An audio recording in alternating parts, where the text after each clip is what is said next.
So we have a beautiful mineral computer here that we actually just finished this morning. We were up all night, got all the parts in, and just put it together. So I'm going to take you step by step through our build and basically what we did to get to this result.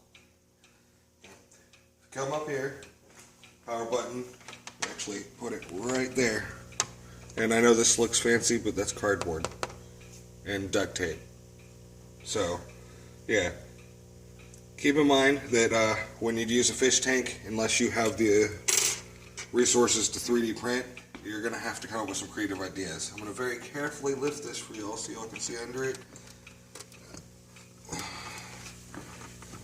Try to get up under there without blinding the camera.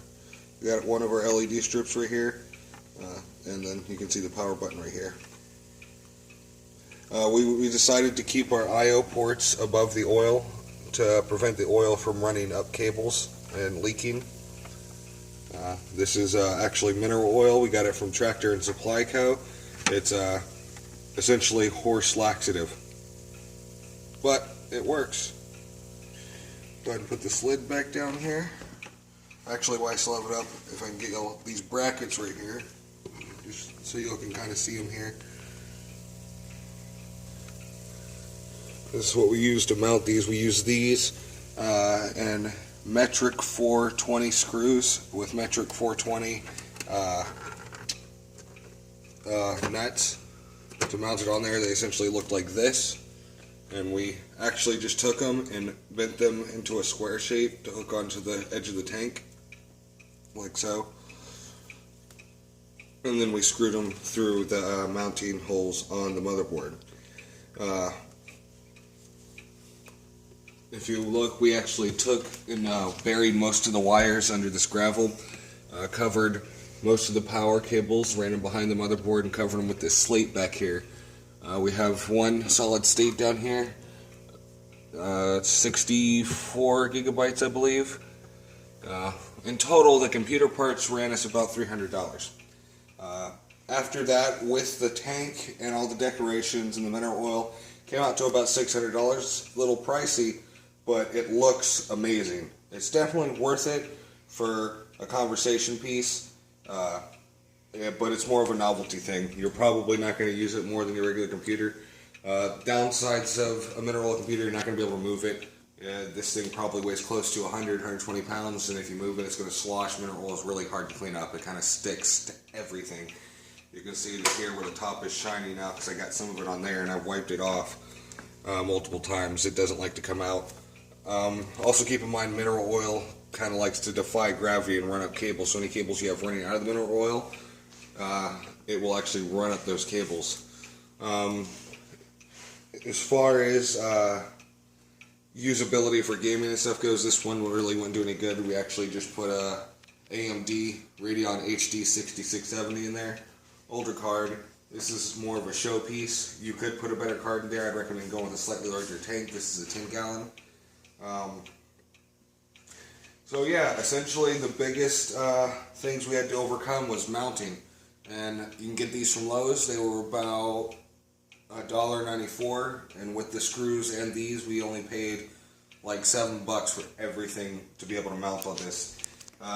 In order to mount the power source, if you come up here and look, I actually had to take the power source apart and bolt it in underneath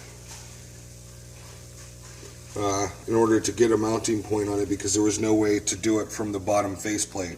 So what I did is I took it apart and put the screws down through it, and then put the wing nuts on the inside, and then we got that to hang.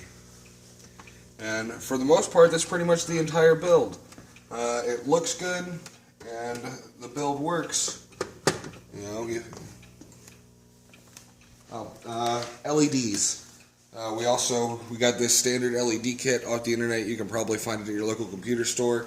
Has multiple. It's actually RGB was the only actual colors, but it will mix colors, and it has this smooth, fade, strobe, and flash. It changes how the lights change. Strobe is what's on right now, or actually it's on smooth right now. If I put it on fade here, keep in mind this uses infrared, so you gotta wherever your box is, it has to be within view of it. Ours is behind the slate, obviously. That's fade. Put it on strobe here. That's strobe. And this is flash. If you notice our gems in there, we have yellow, orange, and red gems with the LEDs. These actually look amazing. They look really crappy when they're not under liquid, but once you put them under liquid, they kind of shine, and with the LEDs shining on them, they actually change color. It's really cool. These LEDs also come with the option for white light, so you can do that. I'm going to go ahead and turn them off here because our volcano actually has LEDs in it, in the base of it too, to give it a red color. But you can turn these on. You're able to, I'm pretty sure you can control the brightness with these.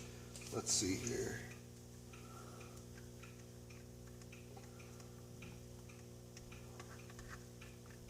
Yeah, there we go. You can dim them. I don't recommend putting your box back here like we did. When we put it back here, we thought it was a wireless signal and not an infrared signal, so it's kind of a pain with this remote to control the LEDs. But once you have everything in there, you do not want to stick your hands in there. Mineral oil is really slimy and nasty. But yeah, you can do solid colors too. Just, there we go. Pink. And blue. Now go ahead and wake it up here so y'all can, it's a fully working computer. I can pull up our core temp, and there you go. It's currently sitting at 39 degrees Celsius, which is many, many times better than any air cooler you're going to do. Literally, our max core temp since the computer's been running is 40 degrees Celsius, which is amazing, especially since we have an old processor. I mean, look at that load, and it hasn't gone anywhere. Well, this build was accomplished by myself, Neal Carr, and my friend who is holding the camera right now. His name is Dustin Drake. Say hello, Dustin. Hello. And we put a lot of time and work into this, and we hope y'all enjoy it. Have a nice day.